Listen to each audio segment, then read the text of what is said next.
Köszöntöm a stúdióban Magyar Pétert, jó reggelt kívánok! Jó reggelt kívánok! Mielőtt elkezdenénk, azért hagyj kezdjem azzal mindenkinek, hogy van annak egy furcsasága, hogy utoljára több mint másfél éve, 2024.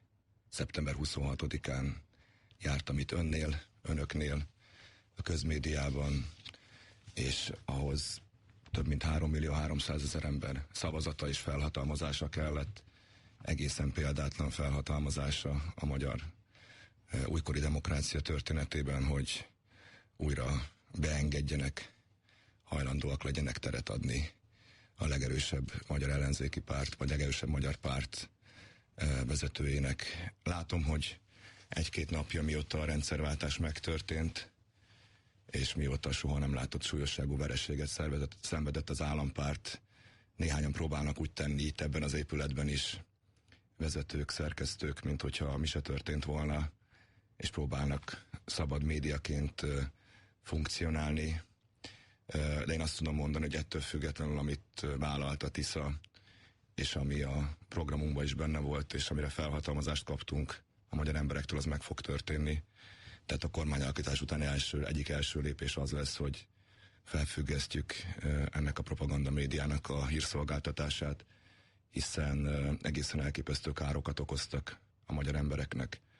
A magyar emberek lelkében félelmet keltettek a gyerekeinkben, háborús őrületet, a kormányzat háborús őrületét kiszolgálták, félelmet keltettek a nagyszüleinkben, idős hozzátartozóinkban, hogy más nem mondjak, a sportközvetítések szünetében mérgezték az emberek lelkét. Bennem nincsen semmilyen busszúvágy, és félreértés ne essék, ez nem egy személyes revans. Hiába gyaláztak engem a lehetséges minden módon, reggel, délben, este, a családomat, a hozzám közel állókat, rengeteg civil embert. Ez nem rólam szól, hanem arról, hogy a magyar emberek, mindenki, egyébként a Fidesz szavazók is, a Tisza szavazók is, minden magyar ember megérdemel egy olyan közmédiát, ami a valóságot közvetíti. Úgyhogy szükségünk lesz egy pici időre egy új médiatörvényhez, egy új médiahatóságra, és a szakmai, feltételek kialakítására ahhoz, hogy a közmédia, a több 100 milliárd forintból működő közmédia az valóban ellássa a funkcióját. Tudom, hogy ebben az épületben is vannak olyanok, akik nem saját akaratukból cselekedtek úgy, ahogy cselekedtek, sokakat fenyegettek, zsaroltak, kaptunk innen is üzeneteket, és köszönöm nekik is, és minden magyar embernek, hogy kitartottak, és örülök, hogy végre szabad szó is elhangzik ebben az épületben. Ha megenged a riporternek, egy gondolatot már csak azért a jogi osztály összeállította nekem azt, hogy szerintem ne kezdjük ezeket a játékokat. Én élőadásba szerkesztő. Ön azt állította, hogy nem hívtuk meg, nem igaz. 2026 vagy nem jutott el önhöz. Attól tartok. 2026. január 26-án kerestük utoljára, ezt megelőzően 7 egymást követő napon küldtünk az ön részére felkérést. Élő egyenes adást vállaltunk, ezt követően azonban nem érkezett válasz. Itt jelezték... Ezt fogadjuk el, ezt igaz. Én nem fogok önnel vitatkozni. Ő most azt mondta, nem is velem kell vitatkozni. Nem is velem kell vitatkozni. Azt mondta, hogy 2026 január, ugye? 2024. szeptember 26 és 2026 januárja között mi történt, mit mond a jogi osztály? Másfél év eltelt. De szerintem ne erről beszéljünk, a lényeg az, hogy 2026. április 12-én ezt érdemes azért tisztázni szerintem. Hát azt állította, hogy nem hívták ide meg soha. Folyamatos meghívása volt ettől az időponttól kezdve, máig is érvényben volt, ma élt vele. Köszönöm, hogy itt van velünk, és talán ez a lényeg. Úgyhogy beszéljünk a lényegről. Szerkesztő úr, ebbe a játékba én nem megyek bele, és a magyar emberek sem mentek bele. Én nagyon szépen köszönöm a magyar embereknek, hogy mindazon hazugság cunami ellen, mindazon megfélemlítés ellen, mindazon propaganda ellen, amiért Goebbels vagy az észak-koreai vezető megnyalta volna a 10 ujját. Mindazok ellenére egy soha nem látott felhatalmazást adtak a Tisza kormánynak, a Tiszának a magyar emberek. Soha ennyi magyar ember nem szavazott. 3.300.000 szavaztak. És mi itt vagyunk, és el fogjuk indítani a működő és emberséges Magyarország programját, és örülök neki, hogy a Fidesz szavazóknak, hiszen a Fideszre is nagyon sok magyar ember szavazott, be fogjuk tudni bizonyítani a munkánkkal, hogy egy árva szó nem volt igaz, amit itt önök naponta elmondtak, hogy a Tisza háborúpárti lenne, hogy a Tisza a magyar ellenes lenne. A Tisza a magyar emberek oldalán áll, és a Tisza kormány, szerkesztő úr, minden magyar embert képviselni fog, köztük a Fidesz szavazókat, a Mi Hazánk szavazókat és a Tisza szavazókat. Azért fogunk dolgozni az első naptól kezdve, hogy ez egy működő és emberséges ország legyen, hogy megvalósítsuk azokat a dolgokat, amiket a rendszerváltáskor nem sikerült megvalósítani, vagy esetleg az úgynevezett főkeforradalom után nem sikerült. Mi lesz a családtámogatási rendszerrel? Például van 30 féle intézkedés érvényben. Hogy lehet összehangolni?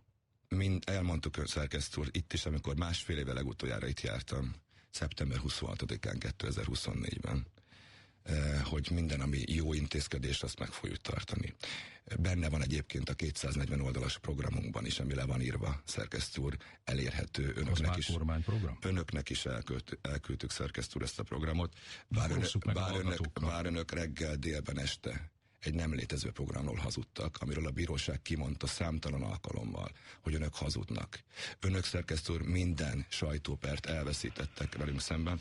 A minden olyan intézkedést megtartunk, ami jó, sőt elmondtuk, hogy kiterjesztjük a családtámogatásokat, hiszen 2008 óta egy fillérrel nem emelte a kormány és az előző kormány sem a gyest, a családi pótlékot egyetet. Egészen elképesztő, szerkesztő, hogy 12.800 forint a családi pótlék Magyarországon. Ugyanannyi, mint 2008-ban. Miközben több mint 100%-os infláció volt. Miközben önök itt gyártották a hazugságot. Magyarország, ezt végig fogom mondani, szerkesztő, Magyarország az Európai Unió legszegényebb és a legkorruptabb országává vált. Mind a 26 tagállam megkapta, szerkesztő úr, az uniós forrásokat. A magyar embereknek a mai napig hiányzik az a 8000 milliárd forint. Mi haza fogjuk hozni.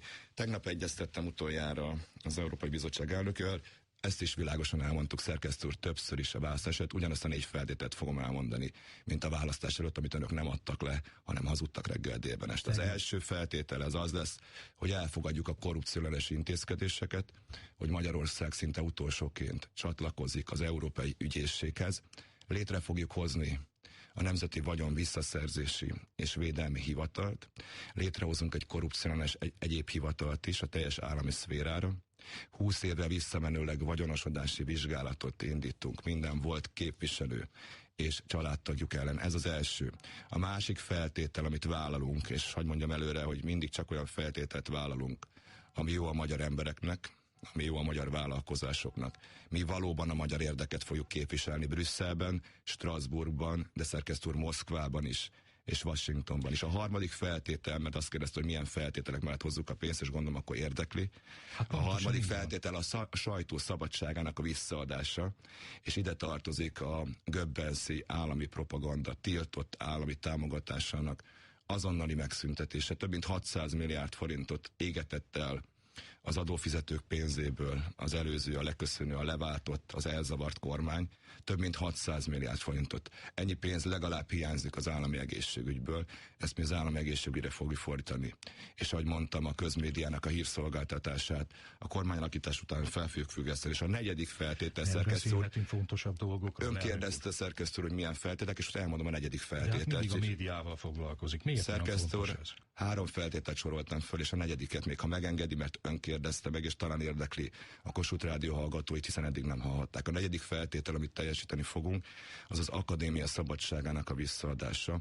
Tehát az magyar egyetemeket visszaadjuk az egyetemi polgároknak és a szenátusnak. Kivesszük a maffia kezében, mert ugye az Orbán kormány saját katonáit ültette oda, ilyen Lázár János és társaikat. Energiabiztonság, beszéljünk erről, valószínűleg ez mindenkit érdekel. Másfél éve voltam itt, úgyhogy ha megengedi, akkor a fontos dolgokról végigmondom a gondolataimat. És én kérdezhetek, mint riporter a sajtószabadság nevében? Én örülök neki, hogy így. Meg egyáltalán a konstruktív hozzáállás. Ön diplomata volt valamikor. Egy kérdést legalább engedjen meg. 16 év után örülök neki, hogy olyan fontos lett ebben a helyiségben is a sajtószabadsága. Tehát még egyszer befejezném a gondolatmenetet. Szóval ez a 4 feltételt fogjuk teljesíteni, szerkesztő úr, és ezen a 4 feltétellel haza fogjuk hozni a 8000 milliárd forintot. Ez minden magyar embernek körülbelül 1 millió forint. Többet kérnek ebből igen, és mi elmondtuk, hogy ezt fogjuk vállalni, szerkesztő úr. Tegnap egyeztettem, még egyszer elmondom az Európai Bizottság. Elfogadta? Egyeztettem az Európai Bizottság elnökével. Szerkesztő, ez nem így működik. Ez nem egy piac, hogy elfogadta, nem fogadta el. Mi vagyunk, mi leszünk a megválasztott magyar kormány, és szeretném elmondani önnek, hogy ez a kormány, az előző kormány 3-szorosára növelte az államadósságot. Mi hazahozzuk ezt a pénzt, beindítjuk a magyar gazdaságot. Elkezdjük fejleszteni a kórházánkat. Ugye arról nem számoltak itt be, hogy az Orbán kormány 10 000 kórházi ágyat szüntetett meg. 225 kórházi osztályt zárt be. Itt a Kossuth Rádióban nem nagyon hangzott el, hogy 5 évvel kevesebb ideig élnek az Európai Unió pénzén valóban, a kormány által is szidott Európai Unió pénzén valóban újultak meg kórházak, és most az a jó hírem van minden magyar embernek, hogy még több kórház fog megújulni, nem fog megvalósulni az Orbán terv, amely 38 magyar vidéki kiskórház bezárására vonatkozott. Energiabiztonságról beszélhetünk ezután? Abszolút beszélhetünk, nagyon fontos, és köszönöm, hogy szóba hozta. Ez is benne van egyébként a programunkban, hogy 3 dolog fontos az energia kapcsán, a legfontosabb, és lesz a legfontosabb a Tisza kormány számára.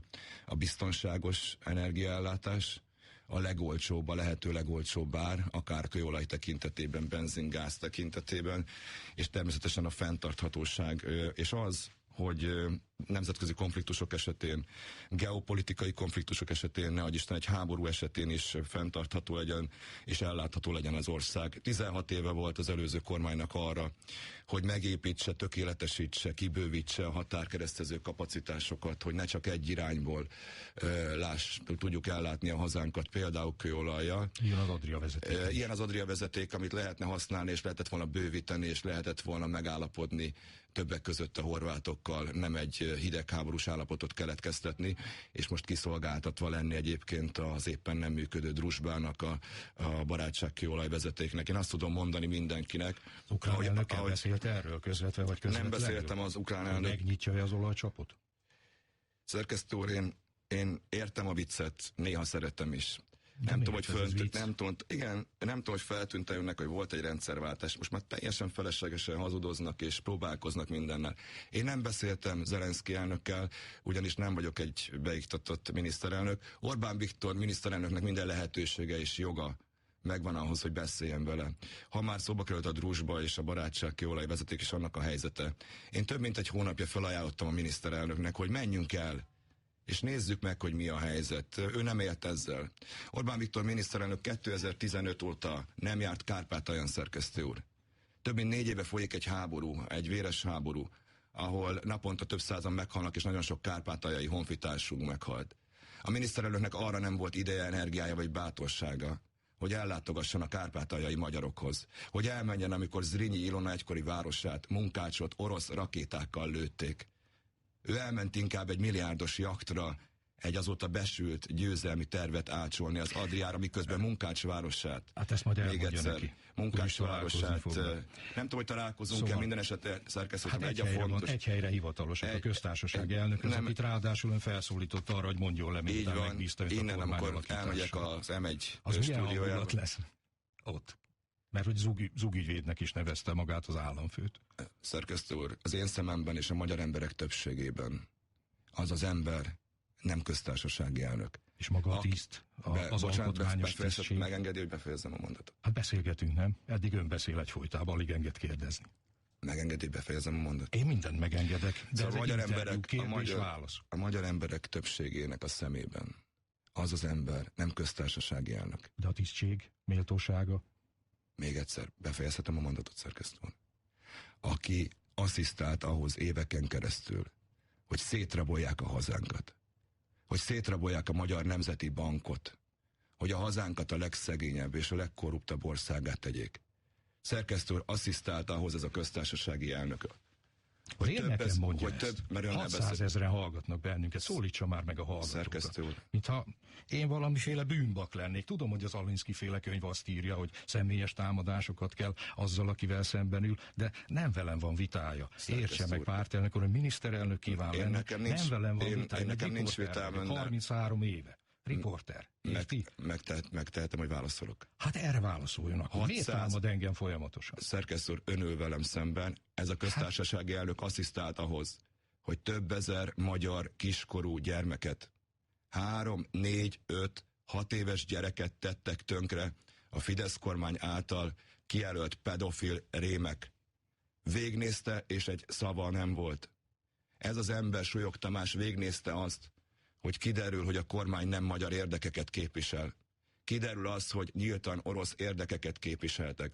Végnézte ez az ember, Súlyog Tamás azt, hogy mint az 1950-es években, a Rákosi rendszerben a kormány a titkos szolgálatokat arra akarta használni, hogy szétverjék a legerősebb pártot, hogy tönkretegyenek, koholt vádakkal illessenek civil embereket. És ezt nem én mondom. Hogyha bírósági eljárás lesz belőle, mondjuk az elnök indít egy személyiségi pert. Esetleg nem biztos, hát azt mondja, hogy az alkotmányos előírásokat megfelelően fog eljárni. Ahogy eddig is helytáltam, és eddig önök minden pert elveszítettek, több mint 100 pert veszítettek el. Bocsásson meg, a jogi osztály álláspontja az, hogy sem a Tiszapárt, sem Magyar Péter nem indított az MTV-val szemben, ugye ez a gyártóbázis, egyetlen egy peres eljárás sem. Aztán voltak itt helyreigazítások, meg ennek más az.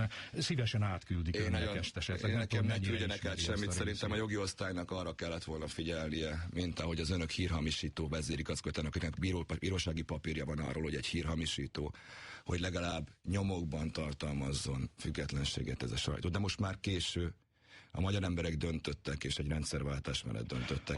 Azt tudom önnek mondani, hogy innen elmegyek valóban az M1 stúdiájába, és utána megyek Súlyog Tamáshoz, aki várhatóan fölkér arra, hogy alakítsunk kormányt, fölkér miniszterelnöknek, és talán tudunk arról egyeztetni vele, hogy mikor lesz a lehető leghamarabb az országgyűlés alakuló ülése. Ugye ebben a hangulatban, amit ön itt elmondott róla, ez elég személyes volt, nem? A törvény szerint, uram, ez nem személyes kérdés, a politikában nincs barátság.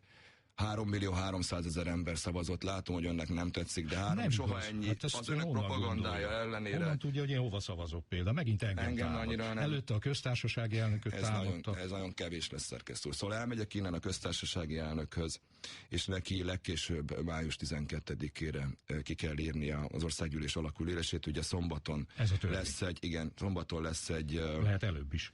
Lehet előbb is, reméljük, hogy előbb lesz, szerkesztő úr, minden magyar embernek érdeke, hogy ez a károkozás, az iratdarálások, mert hogy erősen számoltak itt be, de jelenleg a külügyminisztériumban, a honvédelmi minisztériumban fényképeim vannak, miatt elkezdeni mondani a propagandát, hát fényképeink vannak a minisztériumból, videók, mert hogy vannak ott dolgozó emberek, akik az esküjüknek megfelelően járnak el, hogy hogyan darálják le, és semmisítik meg. Álláspontja, hogy a felesleges iratokat darálják.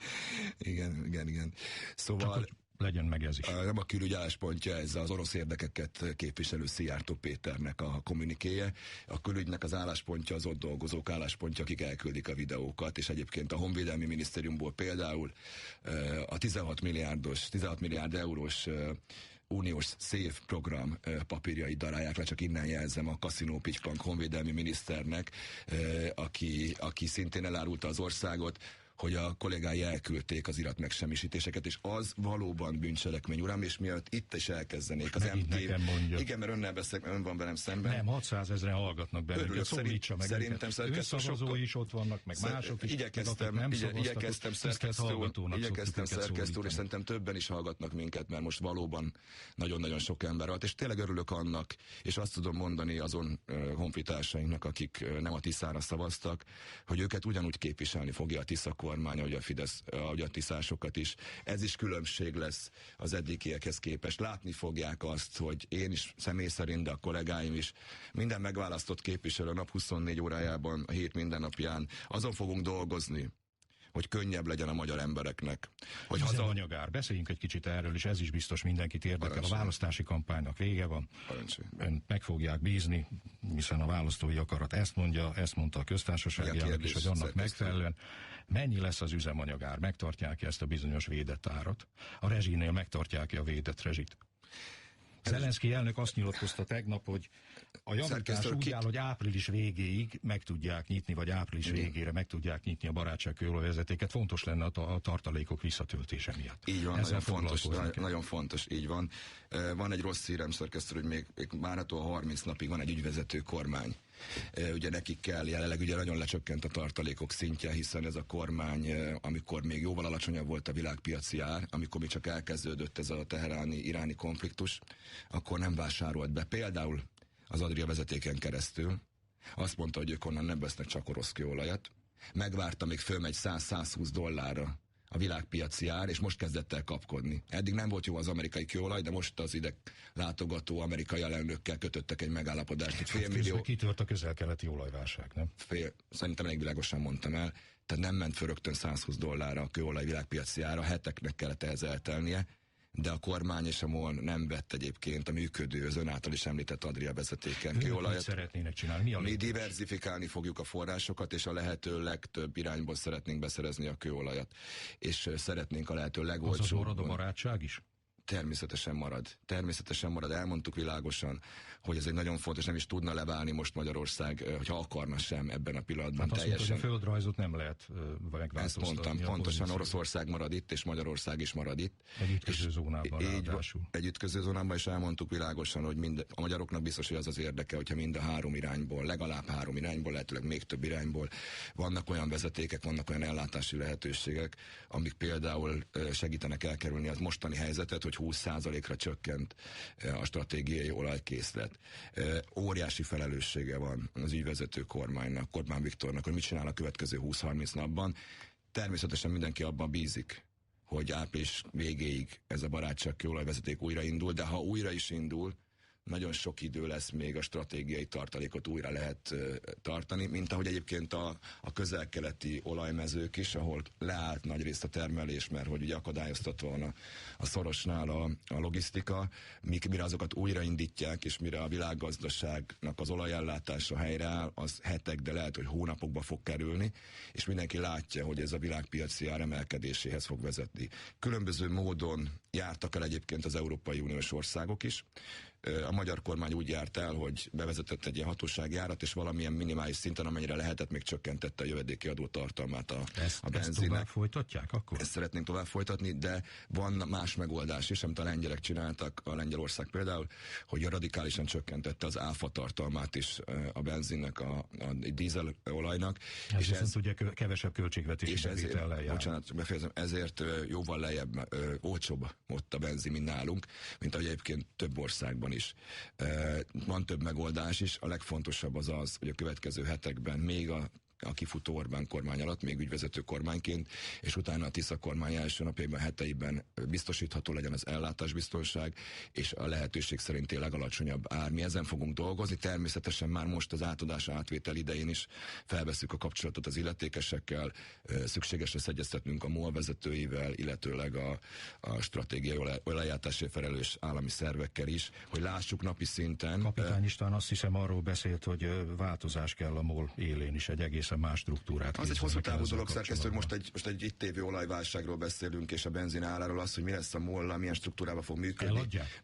De hogy adjuk el, hanem éppen visszavesszük, amit ugye hogy elkótya vetéltek, és a Matthias Corvinus kollégiumnak adták ugye a MOL pakettet, ahogy a Richter részvényeket is, tehát kijátszották az állam kezéből. Szerkesztő, nem osztogatnak, hanem fosztogatnak. A Tisza kormány vissza fogja venni a magyar emberek és a magyar állam tulajdonát. Ezt a két pakettet. Ezt is. A többi nemzetközi.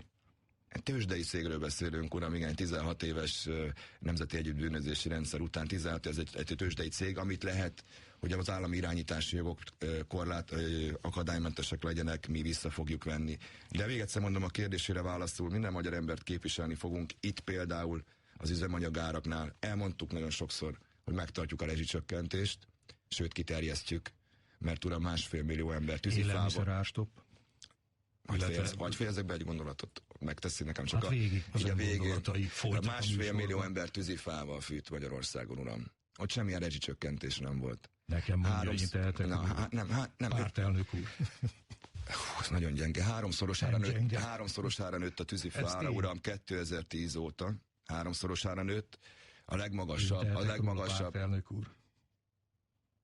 Hát miért mondja mindig azt, hogy háromszorosára nőtt az ára, uram, és így uram, meg és írom. Hát nem én vagyok a tisztelt hallgatóknak beszél. Én meg kérdezek, lehetőleg olyasmit, ami őket Köszönöm szépen ezt a kedves kioktatást és az objektív és pártatlan műsorvezetést. Hadd mondjam el még egyszer, hogy 2010 óta, uram, miközben önök itt folyamatosan rezsicsökkentésről beszéltek, háromszorosára nőtt a tűzifa ára. 2019 óta duplájára. A szociális tűzifa keret, amit az állam ad arra, hogy a nagyon szegény és nehéz sorsú családok kapjanak tűzifát, hogy ne fagyjanak meg, vagy ne 13 fokos szobában tanuljanak a magyar gyerekek, arra 5 milliárd forintot adnak, 2019 óta egy fillérrel nem emelték.